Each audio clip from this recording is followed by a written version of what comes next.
નમસ્કાર મારા વાલા ગુજરાતી મિત્રો, જાગો જોગી જાગો ચેનલમાં આપનું સ્વાગત છે. તો આજે આપણે એવી ચર્ચા કરીશું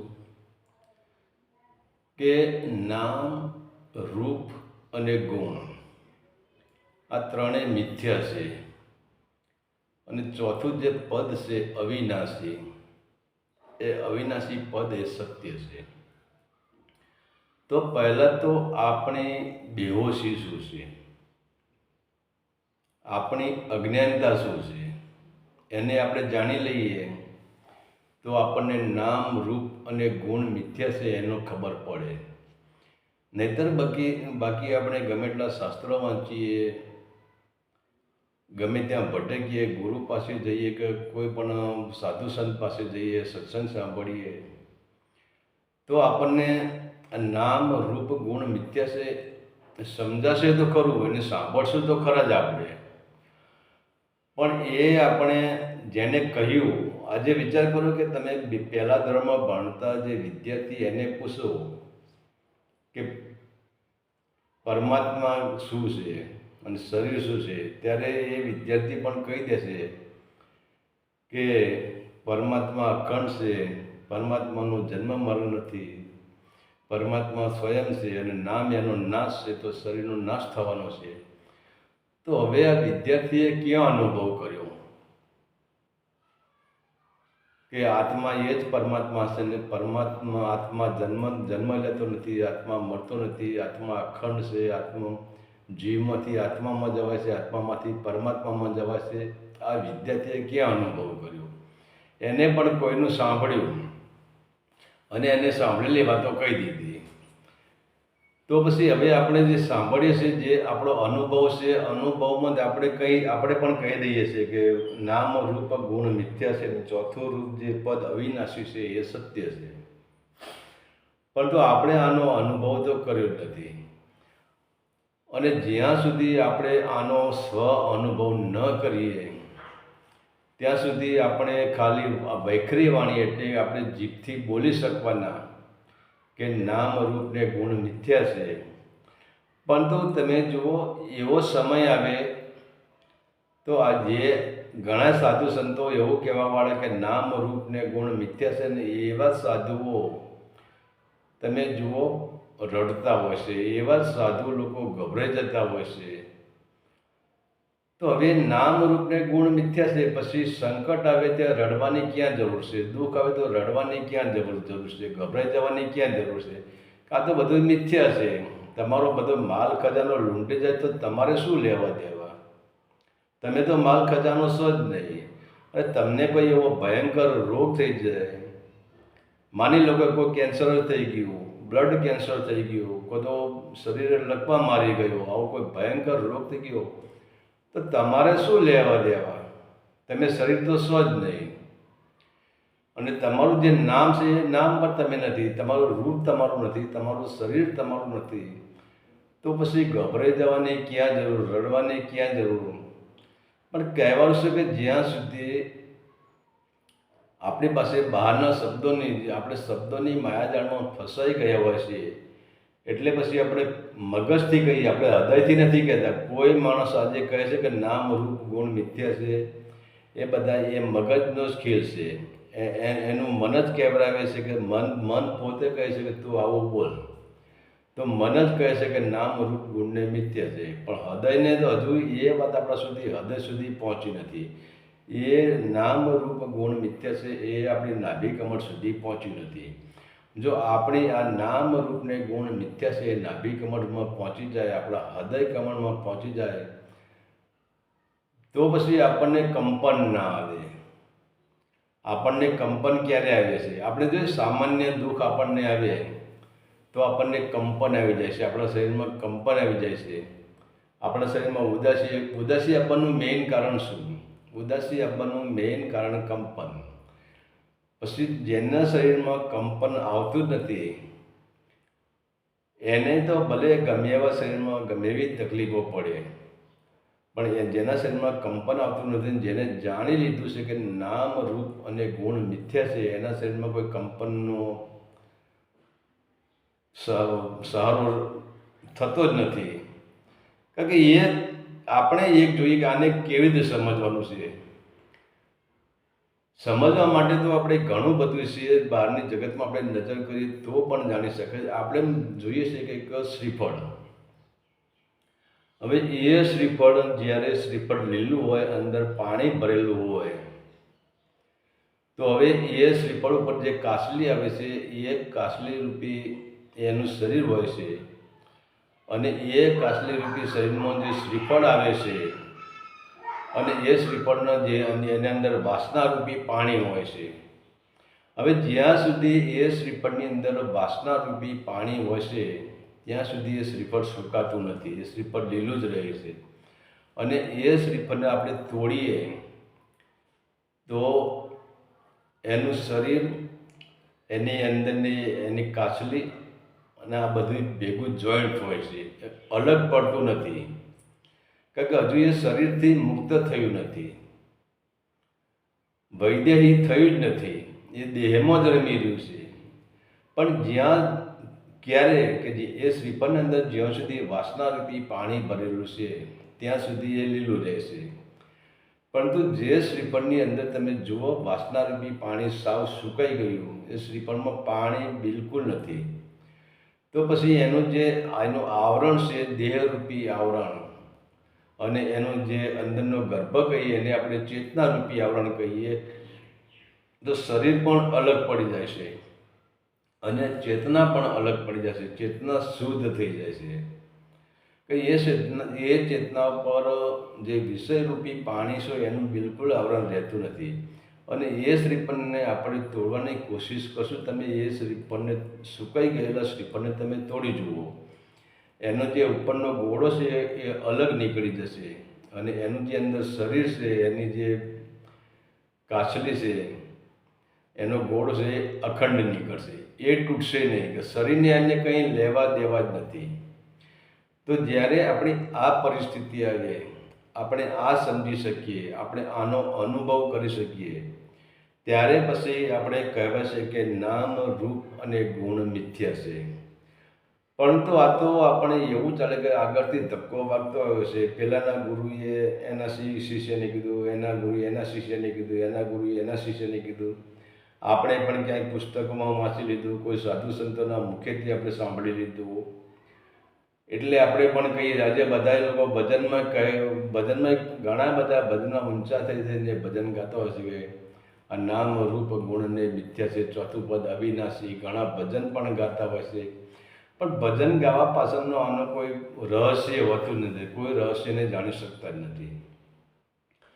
તો પહેલી વસ્તુ એ છે કે આપણે કોઈ પણ રહસ્યને ન જાણી શકીએ, અને જ્યારે પછી આપણે કહેવા ખાતર તો કહી દઈએ છીએ કે નામ, રૂપ, ગુણને મિથ્યા છે, પણ જ્યારે એ જ આવરણ, કોઈ પણ એવું સંકટ આપણા શરીર ઉપર આવી જાય, ભલે આપણા શરીરમાં ના હોય તો આપણા કુટુંબમાં સંકટ આવી જાય, આપણા કોઈ પરિવારમાં એવું સંકટ આવી જાય, કોઈ આપણે એવા સમાચાર સાંભળીએ, ત્યારે પછી આપણે નથી કહેતા કે નામ, રૂપ, ગુણને મિથ્યા છે, આપણે એમાં ભળી જઈએ છીએ, એમાં આપણે કલ્પાંત કરવા માંડીએ છીએ, એમાં આપણે દુઃખી થઈએ છીએ, અને એમાં ગાઢવતા આપણી બુદ્ધિ પણ કામ કરતી નથી. હવે શું કરવું ને શું ના કરવું ને આપણે પોતે ગભરાઈ જઈએ છીએ. તો હવે આ વસ્તુ જાણવી જરૂરી છે. અને જ્યાં સુધી નહીં જાણીએ તો બહારના અભ્યાસમાં એવી કોઈ શક્તિ નથી કે તમને નામ, રૂપ, ગુણથી પર કરી શકે, અને ચોથું પદ અવિનાશી એ તમને સમજાઈ શકે. આ કોઈ બહારની યાત્રા જ નથી.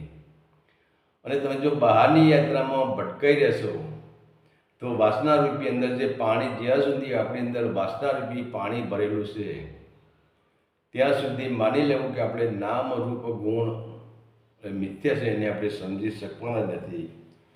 તો પહેલું તો એ જ છે કે નામ. હવે તમે જે શરીરને, ધારો કે મારું નામ ઓરિજિનલ, મારું નામ તો અર્જુન છે, પણ લોકો મને આદેશથી ઓળખે છે, અને હું આદેશ તરીકે, મારા નામથી આદેશથી મને ઘણા લોકો ઓળખે છે. હવે હું એમ કહું કે આદેશ નામ મારું છે, અર્જુન નામ મારું છે, તો તો પહેલા નંબર એ જ કે આ શરીર પર તમે આંગળી મૂકીને બતાવો કે અહીંયા અર્જુન ક્યાં છે, અહીંયા આદેશ ક્યાં છે. તમે જે શરીર ઉપર તમે આંગળી જ્યાં મૂકશો ત્યાં તમારું કોઈ શરીરનો જ તમારો સ્પેર પાર્ટ હશે. શરીરનો કોઈ પણ અવયવ હશે. તમે નાક અહીંયા આંગળી મૂકો તો નાક આવશે, અહીં કપાળ આવશે, અહીંયા વાળ આવશે, અહીં માથું આવશે, અહીંયા આંગળી આવશે, અહીંયા હાથ આવશે, અહીંયા હથેળી આવશે. પણ તમે તો અહીં અર્જુન જેવો કોઈ માણસ નહીં કે આદેશ જેવો માણસ કોઈ આ શરીરમાં છે જ નહીં. બીજા નંબરે આપણે હોશમાં આવવાનું છે. અને હવે આ જાણવા માટે આપણે રિવર્સમાં જવાનું છે. આપણે જો આગળ યાત્રા કરીશું તો દૂર જતા રહીશું. પણ હવે વિચાર કરો કે આપણે ઘરેથી નીકળી ગયા પછી આપણે આ જગત આપણું વિરાટ જગત છે એના અંદર જો આપણે ભટકાઈ રહીએ તો તમે તમારા મનથી વિચાર કરો કે ભટકાવવામાં આપણને ક્યાંય આનંદ મળવાનો છે. અને ભટકાવવું એ જીવન નથી, ભટકાવવું એ ધર્મ નથી. હવે આપણે ઘરથી બહાર નીકળી ગયા અને જ્યાં સુધી આપણે ઘરે પાછા ન આવીએ ત્યાં સુધી આપણો ધર્મ પૂરો થતો નથી. અને ભટકાવવામાં કોઈ આનંદ મળતો નથી. ભટકાવ એટલે યાત્રા. તો આપણે મુખ્ય ઘરેથી, આપણું જે મુખ્ય ઘર છે ત્યાંથી આપણે નીકળી ગયા છીએ અને આપણે ભટકાઈ રહ્યા છીએ. તો ભટકાવવામાં આપણને ક્યાંય આનંદ થતો નથી. પણ હવે આપણે આ નામ શું છે, પહેલાં આપણે નામથી શરૂઆત કરવી પડશે. તો હવે આપણે નામને પકડવું પડશે કે આ નામ આપણે કોને નામ કહીએ છીએ. તો તમે તમારું કોઈ નામ જ નથી, તમે પોતે અનામી છો. હવે તમે જ્યારે આપણે માતાના ગર્ભમાંથી આપણે જ્યારે એ માતાએ પ્રસૂતિની પીડા વેઠીને આપણે જ્યારે બહાર નીકળ્યા, આપણને જન્મ આવ્યો ત્યારે કોઈ નામ નહોતું. આપણે સ્વયં અનામી જ હતા. અને આપણે પોતે જ વિરાટ અસ્તિત્વ હતા. આપણું કોઈ નામ નહોતું, આપણો કોઈ ગુણ નહોતો. હા, આપણું રૂપ આવી ગયું હતું પણ આપણું નામ ક્યાંય નહોતું. આપણે પોતે અનામી હતા. તો હવે આપણે આ નામને જાણવું હોય તો હોશમાં આવી જવું પડે કે હું કોને નામ કહી રહ્યો છું, હું કોને અર્જુન કહી રહ્યો છું, હું કોને આદેશ કહી રહ્યો છું. કે જ્યારે મારો જન્મ થયો ત્યારે તો મારું કોઈ નામ જ નહોતું. તો પછી આ નામનું જે લપ, નામનું જે ભૂત એ મને વળગ્યું ક્યાંથી? આ નામરૂપી ભૂત મારામાં ક્યાંથી આવ્યું? ત્યારે પછી જ્યારે આપણે રિવર્સ થઈશું ત્યારે ખબર પડશે કે આપણે જ્યારે જન્મ થયો એ પરિસ્થિતિએ પહોંચશું, એ સમયે આપણે પહોંચશું ત્યારે આપણને ખબર પડશે કે હું ખોટો અહંકાર કરી રહ્યો છું, હું ખોટા આડંબર કરી રહ્યો છું, હું ખોટો મોહ કરી રહ્યો છું. કે હું પોતે કહું છું કે હું અર્જુન છું, હું આદેશ છું. અરે ભાઈ, તું પોતે અનામી છે, તારું કોઈ નામ જ નથી. હવે નામ તો એક જગતની વ્યવસ્થા માટે પાડવામાં આવ્યું છે. અને બીજા નંબરે આપણે જોઈએ કે આ પાંચ તત્વની અંદર 4 યોનિ છે: અંડજ, સ્વેદજ, ઉદ્ભિજ ને ઓરજ. હવે 4 યોનિમાં એક યોનિમાં 21 લાખ જીવાત્મા છે. તો 4 યોનિના 2 યોનિના 21 42 ને 4 યોનિના 84 લાખ જીવાત્મા થાય છે. હવે આ જે 84 લાખ જીવાત્મા છે બધા આકારધારી છે, એમાં કોઈ નિરાકાર નથી. તો હવે જે આકારવાળા છે, હવે આકારવાળાને જન્મ લેવો પડે છે અને આકારવાળાનું નામ હોય છે. તો હવે એ નામ આવ્યું અને આપણે જો કે નામ એનો નાશ. તો આપણને ખબર છે કે આપણું શરીર જન્મ્યું ત્યારે આપણે સ્વયં અનામી હતા. પણ એક જગતના નિયમ પ્રમાણે, જગતની સલામતી માટે આપણું નામ રાખવામાં આવ્યું. તો જ્યારે આપણે જન્મ્યા ત્યારે અનામી હતા. બીજા નંબરે હવે આપણે અહીંયા હોશમાં આપણને શું જરૂર છે? અમુક જે વસ્તુ આપણને પ્રયોગથી મળતી નથી એ વસ્તુ આપણને હોશમાં મળી જાય છે. કે હોશ એક એવી સાધના છે, હોશ એક એવું ધ્યાન છે કે એ ધ્યાન તમારી અંદર જેમ તમે દિવાસળી સળગાવો ને જેમ એની દિવાસળીની લાઇટ થાય એવી લાઇટ તમને કરી દે. પણ ક્યારે? સંપૂર્ણ હોશમાં. પછી તમે જો બેહોશીમાં વિચારો તો તમારા એક મન ઉપર અસર થાય છે કે હું કંઈક જાણી લીધું. તમારું મન તમને દગો દે છે, તમારું મન તમને કહેશે કે મેં જાણી લીધું, આ મારું નામ ખોટું છે, હું જન્મે ત્યારે મારું કોઈ નામ નહોતું. પણ એ કોણ કહે છે? તમારું હૃદય નથી કહેતું. તમારી જે મૂલાધાર ચક્રમાં જે તમારી નાભી કેન્દ્ર એ નથી કહેતું, તમારું મન જ કહે છે. તો પછી જન્મ સમયે આપણું નામ નહોતું, અને જ્યારે આપણું આ જે આપણે જેને શરીર કહીએ છીએ, આપણે આમ તો અનામી છીએ, એમ છતાં માની લો કે આપણું એક સમાજના બંધારણ માટે આપણું નામ આપી દીધું. અને જ્યારે આ દેહ પડી જાય છે, અને આ દેહને જ્યારે આપણે અર્જુન કરીએ છીએ, કે આદેશ કરીએ છીએ, એ આદેશનું જ્યારે આ શરીર છૂટી જાય છે, ત્યારે ત્યાં અર્જુને રહેતો નથી, કે ત્યાં આદેશે રહેતો નથી. ત્યારે એને શું કહેવાય છે? એને લાશ કહેવાય છે, એને શવ કહેવાય છે. હવે સૌ અને શિવ એક જ છે, કે જ્યાં કંઈ જ નથી, જેનું નામ મટી ગયું, જેનું રૂપ મટી ગયું, જેના ગુણ મટી ગયા, એને સૌ કહેવાય છે. અને સૌ એટલે શિવ આપણે એને કહીએ છીએ. તો હવે જ્યારે મૃત્યુ સમયે આપણું નામ પણ મટી જાય છે, અને મૃત્યુ સમયે આપણું જે રૂપ હોય છે એ પણ ધીરે ધીરે વગડવા માંડે છે, રૂપ કુરૂપ થવા માંડે છે. અને આપણા જે ગુણની આપણે પછી વાત કરીએ, ગુણ શું છે? તો આ બધું મૃત્યુ સમયે મટી જાય છે. અને છેવટે જ્યારે આપણી જે ડેટ હોય, જ્યારે આપણે આપણે જીવતા હોઈએ છીએ, અને જ્યારે આપણે મરણ અવસ્થામાં હોઈએ છીએ, ને એ ટાઈમે જો કોઈ આપણને કહે છે કે કોણ છે, તો લોકો કહે છે કે ભાઈ આ અર્જુન છે, આ આદેશ છે.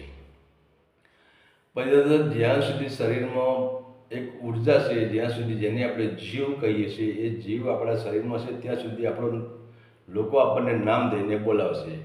પણ એ ઉર્જા આપણા અંદરથી નીકળી ગઈ, ત્યારે પછી એમ નહીં કહે કે આ આદેશ સુઈ ગયો છે, કે અર્જુન સુઈ ગયો છે. પછી શું કહીએ? એનું સબ છે, એનું મળદું છે. અને પછી એની પ્રક્રિયા શું થાય? એને કે નામીમાં બાંધવામાં આવતી નહીં, એને અનામીમાં બાંધવામાં આવે છે. એ પછી અનામી થઈ જાય છે, એને નનામી કહીએ આપણે. જેને નનામી એટલે ઠાઠડી, બરાબર, એને આપણે નનામીમાં સુવડાવી દઈએ છીએ. હવે અહીંયા વિચારવા જેવું છે કે જ્યારે આપણો જન્મ થયો, ત્યારે આપણું નામ ન હતું, અને જ્યારે આપણો છેલ્લો એન્ડ પૂરો થાય છે, આપણું જે આ 60-70 વર્ષનું જે આપણું જે પિક્ચર છે, આપણે જે રંગમંચ ઉપર આપણે જે પ્રોગ્રામ કરી રહ્યા છીએ, આપણે જે નૃત્ય કરી રહ્યા છીએ, આપણે જે ખેલ ભજવી રહ્યા છીએ, એ ખેલ પૂરો થાય છે. અને જ્યારે છેલ્લો પડદો પડે છે, જેને આપણે મૃત્યુ કહીએ છીએ, એ મૃત્યુ સમયે પણ આપણું નામ ભૂસાઈ જાય છે. અને પછી એને સબ કહેવાય છે. અને પછી એને નનામી સાથે જોડવામાં આવે છે, કે આ ભાઈ નનામી છે. તો આપણે જન્મ્યા ત્યારે પણ આપણું નામ નહોતું, અને આપણા મૃત્યુ પછી આપણું નામ નથી. ભલે પછી આપણે સમાજની દ્રષ્ટિએ જોતા હોય છે કે ભાઈ ફલાણા ભાઈ મરી ગયા, એ નામ બરાબર છે, પણ એકંદર એમનું નામ ભૂસાઈ જાય છે. અને એ નામ ભૂસાઈ જાય છે એટલે તમે જુઓ, એ નામ રેકોર્ડમાંથી પણ આપણા ગામમાં જે રેકોર્ડ હોય, આપણે જે ગ્રામ પંચાયતમાં રેકોર્ડ હોય, કે નગરપાલિકાનો કોઈ રેકોર્ડ હોય, એ નામ ત્યાંથી પણ એ નામ નીકળી જાય છે. તો પહેલી વસ્તુ એ છે કે નામ મિથ્યા છે. પણ આપણી બેહોશીના કારણે જ આપણે પછી કોઈનું નામ હોય, ચાહે મનુષ્ય હોય, પશુ હોય, પંખી હોય, પ્રાણી હોય, જાનવર હોય, સૂર્ય હોય, ચંદ્ર હોય, તારા હોય, નક્ષત્ર હોય, ગ્રહ હોય, કે 33 કરોડ દેવી દેવતા, કે બ્રહ્મા, વિષ્ણુ ને મહેશ હોય, જે પાંચ તત્વની ગોળામાં જે રમી રહ્યા છે, અને બ્રહ્મા, વિષ્ણુ ને મહેશ એ 5 તત્વની ગોળાની અંદર રમેલા એ 3 ગુણ જ છે. તો એમનો પણ પીરિયડ છે, એમનું પણ એક આયુષ્ય છે. પણ કહેવા છે કે એમનું આયુષ્ય બહુ લાંબા આયુષ્ય હોય છે, એટલે આપણે એમને એમ માનીએ છીએ કે આ અમર છે. પણ જેનું નામ છે, જેના આપણે ફોટા પાડી શકીએ છીએ, જેની આપણે મૂર્તિ બનાવી શકીએ છીએ, જેના વિશે આપણે વ્યાખ્યા લખી શકીએ છીએ, જેના ઉપર આપણે નિબંધ લખી જેનો ઇતિહાસ રચી શકીએ છીએ. એ કોઈ પણ દેવ હોય, કોઈ પણ દેવી દેવતા કે બ્રહ્મા વિષ્ણુ મહેશ હોય, તો પણ જેનું નામ આવી ગયું એનું નામ એક દિવસ મિથ્યા થવાનું જ છે. અને છેલ્લે જ્યારે મહાપ્રલય થાય છે અને એ મહાપ્રલયમાં બધું જ ભસ્મ થઈ જાય છે, ત્યારે ત્યાં નામ પણ બસતું નથી, એના ગુણ પણ બસતા નથી અને એનું રૂપ પણ બસતું નથી. હવે જે આપણે આ નામનો ઇતિહાસ જોયો, હવે આપણે જોઈએ આપણું રૂપ. હવે રૂપ એ શું છે? અને રૂપમાં બે પ્રકાર આવે છે. એક તો આપણો ફેસ, જે આપણું રૂપ જોઈ રહીએ છીએ, પણ જે આપણને વિરાટ જગત આપણે જોઈ રહ્યા છીએ, વિરાટ અસ્તિત્વ જોઈ રહ્યા છીએ, એનું પણ એક નામ છે. અને આ વિરાટ અસ્તિત્વમાં આપણે આ જે આપણી બે આંખોથી જે જોઈ રહ્યા છે, નરી આંખે, એ શું છે? વિરાટ અસ્તિત્વનું રૂપ છે. ભલે જંગલોનું સૌંદર્ય હોય કે દરિયાનું સૌંદર્ય હોય, પ્રાકૃતિક સૌંદર્ય હોય, કોઈ VIP મકાન બનાવી દીધું એનું સૌંદર્ય હોય, કોઈ VIP ગાર્ડન બનાવી દીધું એનું સૌંદર્ય હોય, કે કોઈ પણ પ્રકારનું સૌંદર્ય હોય. ને આપણે જે જોઈ રહ્યા છીએ, આપણે પુરુષોને જોઈએ છીએ, પુરુષો સ્ત્રી પુરુષને જુએ છે, પુરુષ સ્ત્રીને જુએ છે. આપણે પશુ પ્રાણી પંખીના જે આપણે સ્વરૂપ જોઈએ છીએ, આ બધું જ રૂપ મિથ્યા છે.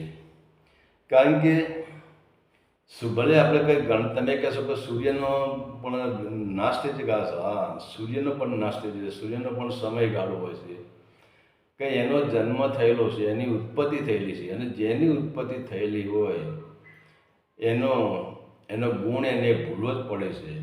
આપણે માની લો કે સૂર્યનો ગુણ છે તેજ, પણ હવે જો સૂર્ય ઠંડો પડી જાય, એનું જે આયુષ્ય છે કરોડો વર્ષનું, અજબો વર્ષનું એનું જે આયુષ્ય છે, એનું આયુષ્ય પૂરું થઈ જાય અને જ્યારે મહાપ્રલય આવે, ત્યારે મહાપ્રલયમાં શું થાય છે? સૂર્ય ઠંડો પડી જાય છે. તો એનો જે તેજનો ગુણ છે, એનું ગરમી આપવાનો જે ગુણ છે, એ ગુણ પણ નાશ થઈ જાય છે. અને એનું રૂપ છે, જે સૂર્યનું જે તેજોમય રૂપ છે, એ પણ એનો નાશ થઈ જાય છે. તો કહેવાય છે કે હવે જો આમાં તો દરેકના ગુણ અલગ અલગ હોય છે. માની લો કે જે સંત પ્રકૃતિનો માણસ હોય અને જે સહજ માણસ હોય અને જેની વૃત્તિ સરળ હોય, જેની સકારાત્મક ઉર્જા જેના અંદર ભરેલી હોય, હવે આવા માણસો કેવા હોય છે? એમના અંદર પ્રેમ, કરુણા, દયા, કલ્યાણ અને માનવતા, એમના અંદર આવી ભાવનાઓ પડેલી હોય છે. એમના અંદર પ્રેમથી ભરેલા હોય, દયાથી ભરેલા એમના ગુણ હોય છે. દયા, પ્રેમ, કરુણા, માનવતા, એકતા, આ બધા એ પશુ પંખી કે કોઈ પણ જ્ઞાતિ જાતિ વગર કોઈના પ્રત્યે પ્રેમ કરવો, મનુષ્ય સાથે પ્રેમ કરવો, પશુઓ સાથે પ્રેમ કરવો, વનસ્પતિ સાથે પ્રેમ કરવો, આ જે દુશ્મનો સાથે પણ પ્રેમ કરવો, આ એમનો એક ગુણ હોય છે. પણ એ ગુણ ક્યાં સુધી હોય છે? કે જ્યારે એમનું શરીર હોય, સંતનું શરીર હોય, ત્યાં સુધી એ ગુણ ટકી રહે છે. પણ હવે એ સંતનું શરીર જ ત્યાં છૂટી ગયું, એટલે પહેલું તો શું છે? એનું નામ છૂટી ગયું, કે એ શરીરનું નામ છૂટી ગયું. અને શરીરનું જે રૂપ હતું, જેને આપણે ફોટા પાડીને આપણે મર્યા પછી આપણા મા બાપનો જ વિચાર કરો ને, આપણા મા બાપના ફોટા પાડીને આપણે જે દિવાલે લગાવી દઈએ છીએ, તો એ તો ખાલી એક ફોટાનું પ્રતિબિંબ છે, એ રૂપનું પ્રતિબિંબ છે. એ રૂપ તો છે જ નહીં. કે જે રૂપ હતું, એ પહેલું જે રૂપ હતું, એ સજીવ રૂપ હતું. આ જે રૂપ છે નિર્જીવ રૂપ છે, એનું પ્રતિબિંબ છે, પણ એ રૂપ તો નથી. પછી આપણે એમના ગુણના વખાણ કરીએ. આપણે એ વિચાર કે આપણે દિવાસળી પ્રગટાવીએ અને આપણે ધારો કે બીડી આપણે સળગાવી છે, તો હવે દિવાસળી પ્રગટાવીને આપણે બીડી સળગાવી છે, તો દિવાસળી પ્રગટતી હોય ત્યાં સુધી બીડી આપણે દિવાસળી અડાડવી પડે. અને એ બીડી દિવાસળીએ અડાડીએ તો દિવાસળીમાં અગ્નિ પ્રગટશે, અગ્નિ ચાલુ છે. તો અગ્નિનો ગુણ શું છે? બાળીવું. અગ્નિનો ગુણ છે સળગાવી દેવું. પણ તમે હવે દિવાસળી ચાલુ હોય, તમે બીડી સળગાવો, કહો તો તમે દીપ પ્રગટાવો, તમે જે કરો એ પણ મતલબ દિવાસળી ચાલવો ત્યારે તમારે દીપ પ્રગટાવી દેવું પડે. દિવાસળી ચાલવો ત્યારે તમારે મીણબત્તી પ્રગટાવી દેવી પડે. દિવાસળી ચાલવો ત્યાં સુધી તમારે જ્યોતિ પ્રગટાવી દેવી પડે. દિવાસળી ચાલવો ત્યાં સુધી તમારે ચૂલો પ્રગટાવી દેવો પડે. પછી હવે દિવાસળી ચાલુ છે ત્યાં સુધી જ એનો ગુણ છે, પણ હવે દિવાસળી ઓલવાઈ ગઈ પછી એનો ગુણ જતો રહ્યો. એ જ્યોતિ પણ નહીં પ્રગટાવી શકે, કે મીણબત્તી પણ નહીં પ્રગટાવી શકે, કે ચૂલો પણ નહીં પ્રગટાવી શકે, અને તમારી જે બીડી શકે એ બીડી પણ નહીં પ્રગટાવી શકે. તો હવે આ ઉપરથી આપણે ધીરે ધીરે સમજવાનું છે કે ભાઈ આપણું જે નામ તો મિથ્યા જ છે. નામનું તો મેં તમને આગળ કહ્યું, તમે જ્યારે જન્મ્યા ત્યારે તમારું કોઈ નામ નહોતું, અને તમારા મૃત્યુ પછી તમારું કોઈ નામ રહેતું નથી, અને તમે નનામીમાં જાઓ છો, એટલે એ નામ મિથ્યા છે. તો ગુણ આપણો પણ મિથ્યા છે. આપણે વિચાર કરો કે આજે આપણો ગુણ છે, આપણા અંદર કોઈ પણ મનુષ્યના એક ગુણ ભર્યો છે કે એનો ગુણ એવો છે લોકોનું કલ્યાણ કરવું. પરંતુ હવે એનું નામ છે, એનું રૂપ છે, ત્યાં સુધી એનું જીવન છે, ત્યાં સુધી એ કલ્યાણ કરી શકશે. પણ હવે એની જ્યોત જ બુઝાઈ ગઈ તો એનો ગુણ બુઝાઈ જવાનો છે. મરી ગયા પછી લોક કલ્યાણ કરી શકવાનું નથી. તો જેવા જેના સંસ્કાર, પણ મૃત્યુ પછી તમામ પ્રકારના ગુણ મિથ્યા થઈ જાય છે. તો અહીંયા આપણે આજે જોઈએ કે આપણે આપણા હિન્દુઓમાં તમે જુઓ કેટલા બધા સંપ્રદાયો, કેટલા સાધુઓ થઈ ગયા, કેટલા સંતો થઈ ગયા, અને આજે તો તમે જુઓ તો જ્યાં જુઓ ત્યાં ઢગલે ઢગલો સાધુ, સંતો, ગુરુઓ આજે કેટલા બધા જોવા મળે છે, કેટલા આશ્રમો જોવા મળે છે ને. અને તમે વિચાર કરો, કોઈ પણ પુરુષ કોઈ પણ સાધુ સંત સાથે જોડાયેલો જ હોય છે. તો એમ છતાં આજનો પુરુષ આપણે જોઈએ છે કે ભલે એ વ્યાખ્યા કરી શકશે કે નામ રૂપ ગુણ મિથ્યા છે. જો આ જગતના આટલા બધા સાધુઓ હોય, આટલા બધા સંતો હોય, આટલા બધા સંપ્રદાયો ચાલતા હોય, આટલા બધા ગુરુઓ હોય, અને તમે જુઓ તો એક ગુરુ પાસે કેટલું માણસ, તમે ગુરુ પૂર્ણિમે જુઓ તો જાણે રાફડો ફાટી નીકળ્યો. આટલા બધા માણસો ગુરુજીના સાનિધ્યમાં જો જોડાયેલા હોય, તો પછી આપણે જે હિન્દુ ધર્મની વાત કરીએ ત્યાં પ્રેમની ગંગા વહેવી જોઈએ, ત્યાં ભયની ગંગા વહેવી જ ના જોઈએ. પણ આજે તો તમે જુઓ માણસ વચ્ચે સલામત નથી. માણસને જેટલો જાનવરનો ભય નથી, એનાથી વધારે માણસનો ભય છે.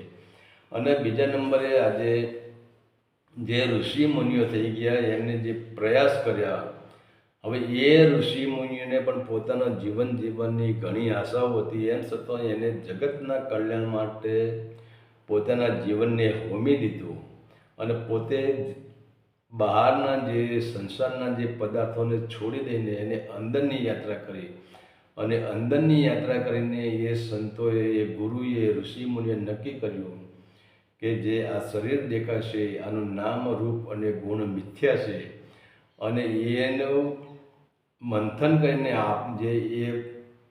પોતે એમને જે વેદ રખ્યા, વેદની રચના કરી, ઉપનિષદોની રચના કરી, વેદાંતની રચના કરી, કે કોઈ પણ રચના કરી એ આપણા માટે કરી છે. પણ એમ કરવા શકત જોઈએ આજે ભારતમાં. બીજી તો વાત છોડો, મેં કહ્યું કે ભાઈ મનુષ્યથી ભય છે. તો મનુષ્યને મનુષ્ય બનાવવા માટે સંતોએ આટલી બધી મહેનત કરી છે. તો તમે આજે વિચાર કરો, આજે મનુષ્ય કેમ કોઈ દેખાતો નથી?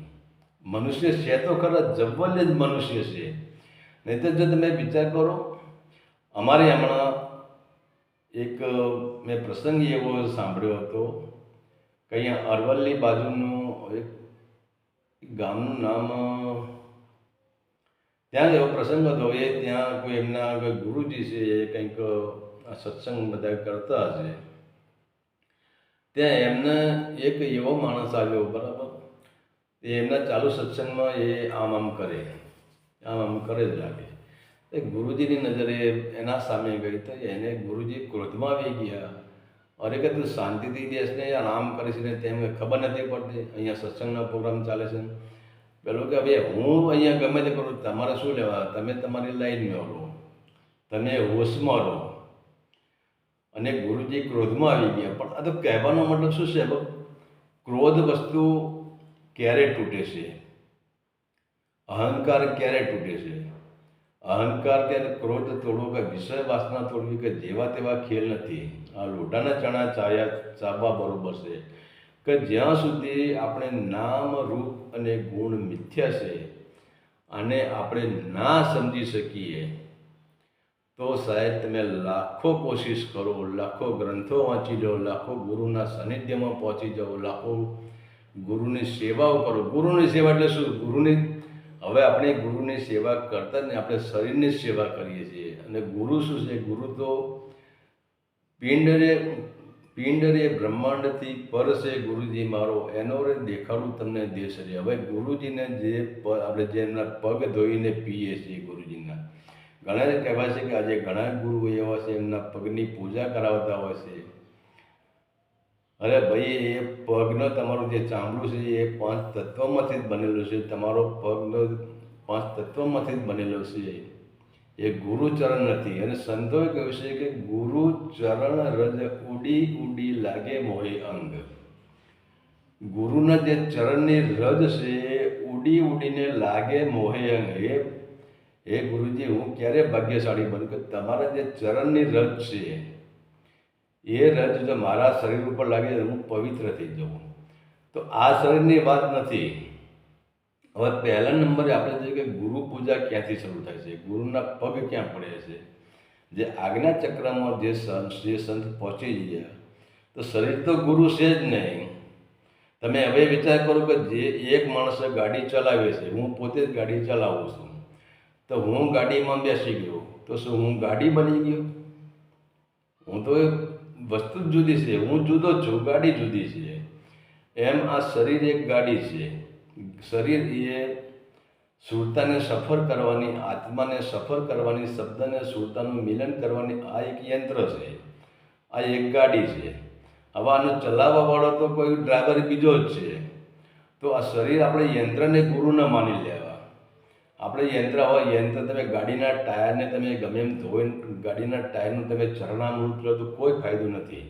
પણ જે ગાડીનો ડ્રાઈવર ચલાવે છે એ ડ્રાઈવરના તમે પગ પકડી લો અને એ ડ્રાઈવરની પૂજા કરી લો તો એ ડ્રાઈવર તમારા કામ લાગે. ડ્રાઈવર તમને સહી સલામત પહોંચાડી દેશે. તો 2 રૂપિયાની 2 બાજુ છે કે ગાડી સિવાય યાત્રા થતી નથી. અને યાત્રામાં ગાડીની જરૂર પડે છે, ડ્રાઈવરની જરૂર પડે છે, ઉર્જાની જરૂર પડે છે, આપણને સહારો આપનાર કોઈની જરૂર પડે છે. એમાં ગુરુના જે ચરણ રથ છે, ગુરુના ચરણ અહીંયા આજ્ઞાચક્રમાંથી શરૂ થાય છે. અને આ જ ગુરુની ભૂમિકા છે કે ગુરુ કોઈ દિવસ પિંડમાં ના હોઈ શકે. પિંડમાં તો જેમ આપણે જોઈએ કે સૂર્ય આકાશમાં ઉગે છે, સૂર્ય એમ ઉગે છે, પણ એનો પ્રકાશ ધરતી ઉપર પડે છે. તો પછી અહીંયા બ્રહ્માંડમાં જે ગુરુરૂપી જે સૂર્ય તપી રહ્યો છે, ગુરુની જે ઉર્જા છે અને એનો પ્રકાશ આ બ્રહ્માંડમાંથી પિંડમાં આવી રહ્યો છે. અને જ્યારે મહાપ્રલય થાય છે, મહાપ્રલય એટલે કે મૃત્યુ, હવે મૃત્યુ થાય છે ત્યારે એ જ ઉર્જા, એ જ ચેતના, એ જ ચૈતન્ય ધીરે ધીરે શું થાય કે શરીર ઠંડુ પડવા માંડે છે, એટલે કે શરીર મરવા માંડે છે. અને ધીરે ધીરે એ જ ચેતના, એ જ ઉર્જા પાછી અહીંયા આજ્ઞાચક્રમાંથી ઉપર ચડી જાય. પછી આપણે કંઈ માણસ મરી ગયો છે. તો હવે એક નક્કી કરશે આપણે ગુરુ તો બનાવી દીધા, પણ એક વસ્તુ છે કે આપણે એ નક્કી કરવાનું છે કે ગુરુને જો કોઈ પણ વસ્તુ, કોઈના શબ્દો માની નહીં લેવાના. માની લેશો તમે દુઃખી થશો, કારણ કે તમે અનુભવ નહીં કરી શકો. જે લોકોએ માની લીધું છે એ અનુભવ કરી શક્યા નથી. પહેલાં જાણો અને પછી માનો.